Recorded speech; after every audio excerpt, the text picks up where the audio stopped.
mentioned before, an MDF does not like water, so it's important to use a good quality primer. But if you're a massive tight ass like me, you don't want to pay for a good quality primer. So what you do is you go down to the markdown section at the Bunnings paint store and you find one that's worth 45 bucks for 12 bucks. Seriously, I never pay full price for paint. I am not that picky on the colour, and if you can score something like a 4-litre tin of undercoater primer that's going to last me for months, if not longer, then pick that up, because honestly, paying full price for paint sucks. Or you could use real wood and not have to paint your projects, but tight ass, like I said. Let's get cracking on this. Make sure you dust it down really well to get all of the particles of sawdust off, and then we're going to have to give it 2 really good coats.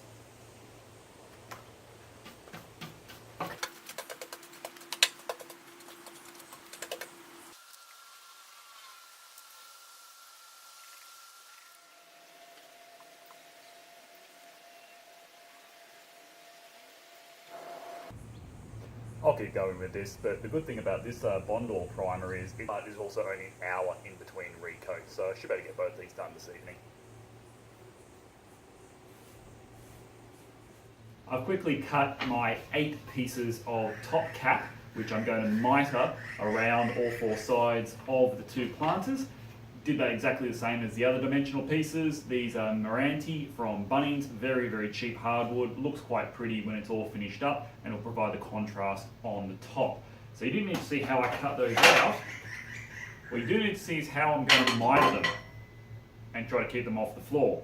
I'm knocking up the world's dodgiest mitre jig, so don't try this at home. It probably isn't going to work. I'm making this up as I go along, as usual. What I've done is gotten my straight edge that I still use for ripping sometimes, and I have screwed into the thick part an offcut of the meranti, so it's going to be exactly the right depth. Now I'm going to get my 45, place that on the edge. I've got 1 screw in here at the moment, which is going to allow me to rotate it until it is hopefully perfectly-ish 45 degrees.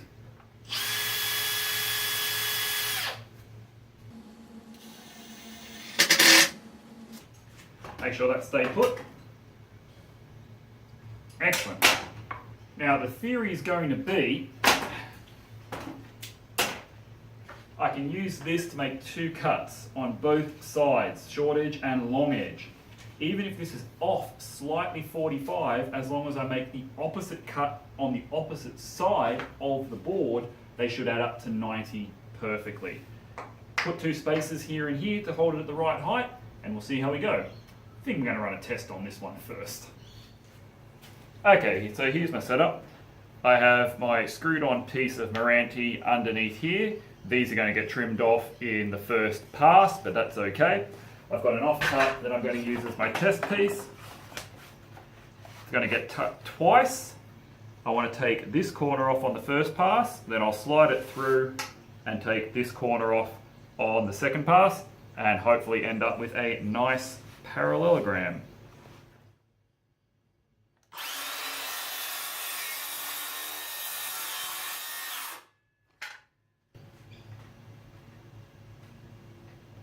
And then we slide it through and line up for the second cut.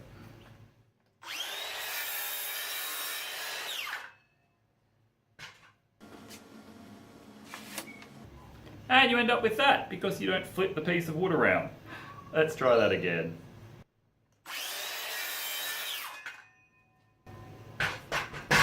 Lucky it's a test and it didn't matter, so I was going to cut it anyway. And despite the little gap up top, that looks pretty square to the square. So it may not be the best jig in the world, but I think it might actually work. Alright, time for the production pieces. I've got to make sure I get my angles going the right direction. So I only have a couple of offcuts of this, which I could use as backups.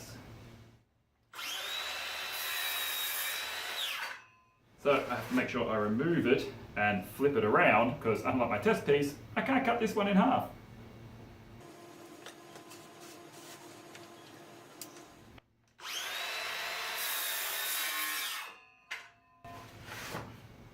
Alright, so there's one bit done, and what I'm going to do is mark each end on either the wide or the narrow cut, and that way I'll be able to alternate them as we do them around.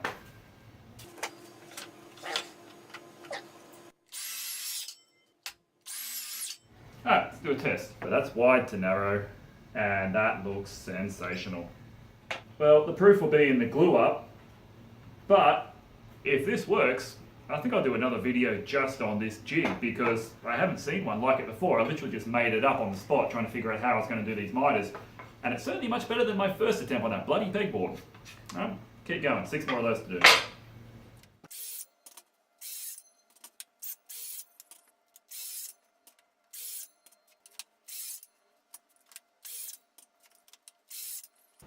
Well, that's a very, very simple little jig.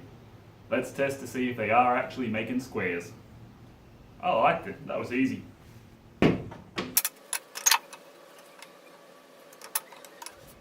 Well, in terms of being square, I'm really happy with how that little miter jig performed. However, I should have taken real world measurements instead of trusting to A, my plan's been exactly correct, which is how I measured these, and B, these being actually square, which of course, being me, they're not. They're pretty close though. However, at the end of the day, while it's going to take me a little bit of extra work, I'm really pleased with how that actually turned out. Here we go. So that only took a few minutes. I just went back to the jig and trimmed off about 1/2 centimetre off every piece. And now those miters look very nice. They're not even stuck down yet. But that just looks so much prettier with that top capping on there. So I made a bit of a boo-boo when I put the undercoat sealer on these boxes, in that I forgot to take off this top edge where I'm going to glue down the top capping. And wood glue and paint do not make for a strong bond. My finishing sander doesn't have a heavy enough grit or the power to get through this, so now I'm sitting here with some 60 and a block to sand off 2 coats of primer before I can put some tape down and the top coat.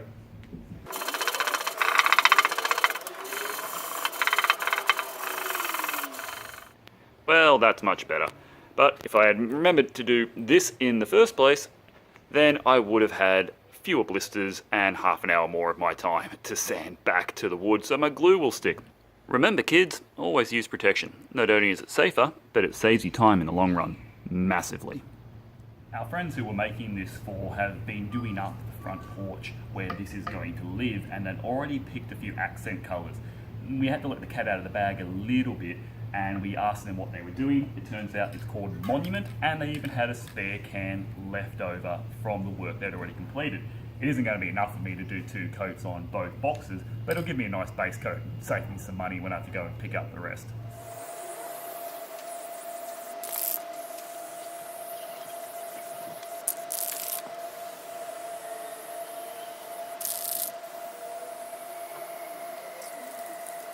And I'm just about empty, so FYI, 1 can seemed to be just enough to do a fairly light, to be honest, coat on the 2 boxes. So I'm going to need at least 1 more to finish this off.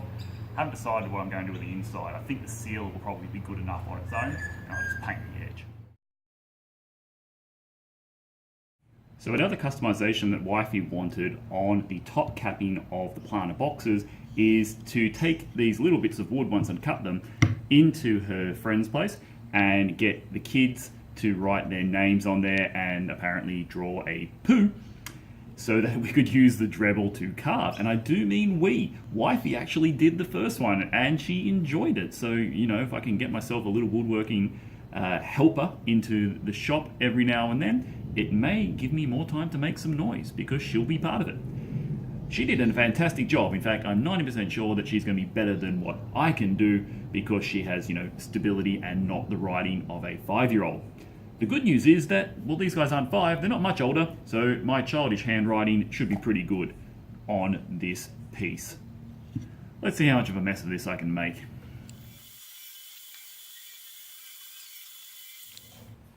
So I think I'm getting a lot better at this, but there are a few factors in my favour this time. Firstly, the meranti is a much softer wood than the oak that I was trying to carve the very first time on the wife's ukulele stand. And secondly, I am copying an 8-year-old's handwriting, which is a good match for me, including his little poo. Anyway, I hope Curtis enjoys it. Wasn't taking too long. I'll get this sanded up and do the other pieces as well.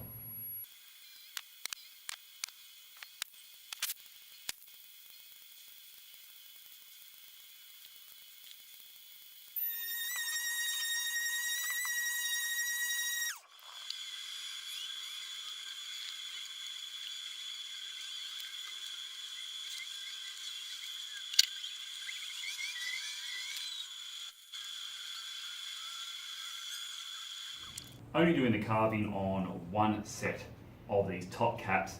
Sanded the ball back to 240, and now I'm going to put some water-based clear poly on to finish them. I haven't attached them yet because I'm still painting the main boxes. I'll probably put the first 2 coats of poly while they're detached, because I also don't want to get any on the bottom. That's where the glue is going to go. And then I'll put the final coat on once it's all been assembled.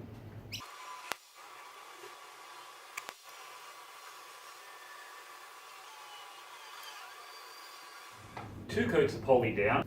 Finally getting to use one of the things that I bought pretty early on because I wanted it when I was box building for my money box project, one of the first complex projects that I made, and I didn't end up using it. It's called a band clamp, and as usual, saw it on Woodworking for Mere Mortals and decided it would be a damn useful thing to have. It's actually just taken me for a while for it to become useful. I'm only going to use the PVA, the white glue, because it dries clearer than the yellow does. I don't want to have to sand these back too heavily, and honestly, this glue isn't really going to add any strength. These are all going to be glued down on top of the frame. So this is just to make my life easier and make sure they don't fall off when I'm gluing and clamping them to the top of the planter.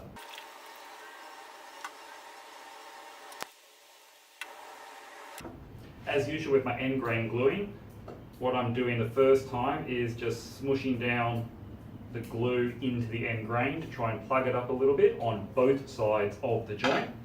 Then I'll come back through and I'll actually apply the glue properly for the glue up once that has dried for just a few minutes.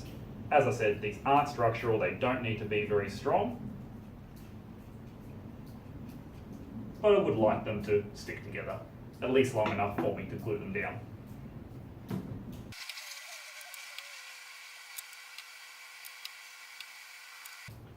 So the band clamp is designed almost specifically for holding boxes, particularly mitred boxes together. Picture framers would use it all the time if you're a fan of building those.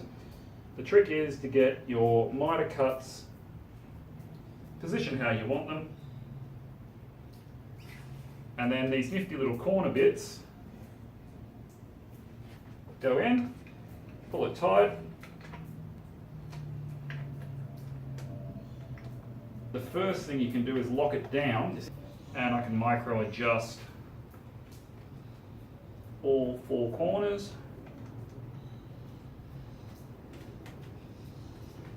Then I can crank the handle, and that's going to pull on here and really draw them in. Great, and that's how the band clamp works. Once that's all dried up, then we can glue it down on top of the planter and it's just about done. As usual, for one of the clamps, I have to do this thing in stages, hoping this one doesn't fall apart. That one didn't. Let's unscrew it and see what happens. There she goes.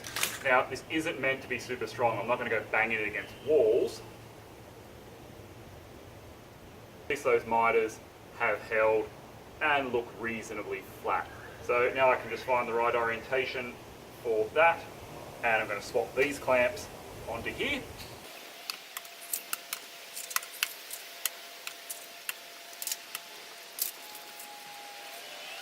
There we go, that's almost the finished product. One more coat of poly under this lip and on top. This one's done, and by tomorrow this one will be in the same place as this. Pretty happy with these. Let's see what the final product looks like.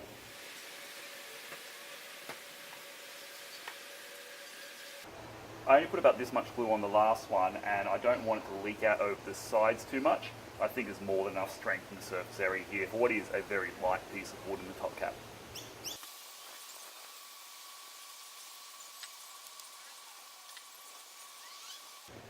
Now the hardest part of this glue up is actually, as you can see, it wants to move, and it wants to move a lot, particularly because I'm on an angle, which ain't the brightest. However, when I'm clamping, I have to try to make sure I keep that nice and square, because the other one did drift just a tiny bit. Not a lot, but enough to annoy me. So I get these really light duty clamps on first, just to try and hold it in place while I put the bigger clamps on.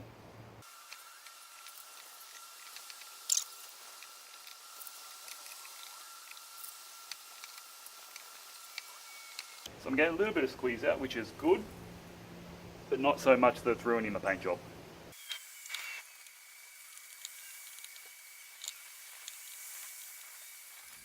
I nearly got to the end of this stage and then realised I hadn't actually filmed any of it, because it's not so much an afterthought, but just a quick little job I wanted to put on at the end, and I'm nearly all the way through, so I better quickly catch you up.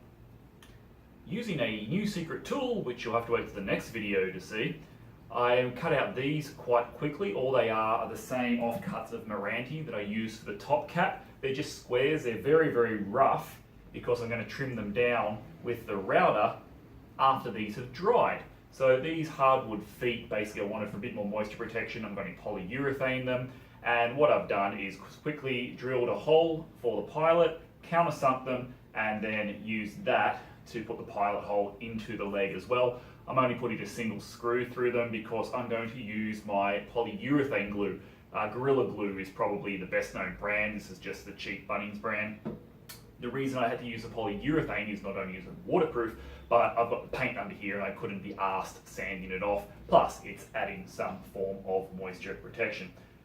As I learnt on my toy box, this polyurethane glue expands about 3 times. So I'm actually only putting a very small amount on there, as it will keep the mechanical fastener as well.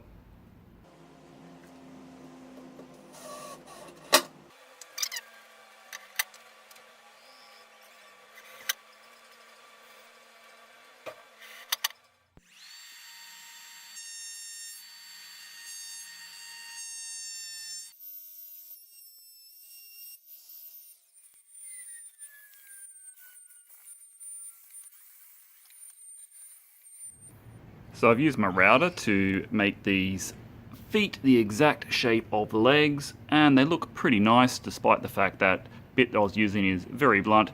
The only trouble, of course, of adding last minute additions is when I sanded these down all nice, I've taken off some of the paint. So a bit of blue tape onto there and we'll quickly respray and you'll never know the difference. Then all I need to do is put some poly along that bottom edge because it never got any, and the feet, and this box will be done. Well, here we go. Finished product, got the last coats of polyurethane on the feet and on the top, sanded it all back to 320. Wifey's got some fish tail palms, which we're going to put in here as well once we repot them. And now it's delivery day and these are going off to our friend's place for their housewarming and hopefully take pride of place on their front veranda from now on. Came out really, really well, very happy with the project. Again, another challenge for me to get through something different and designing my own plans for the first time. Once I finish those out, I'll put those plans in a link in the description so you can see exactly how to make these if you so choose. I hope you enjoyed following along and we'll see you again next week.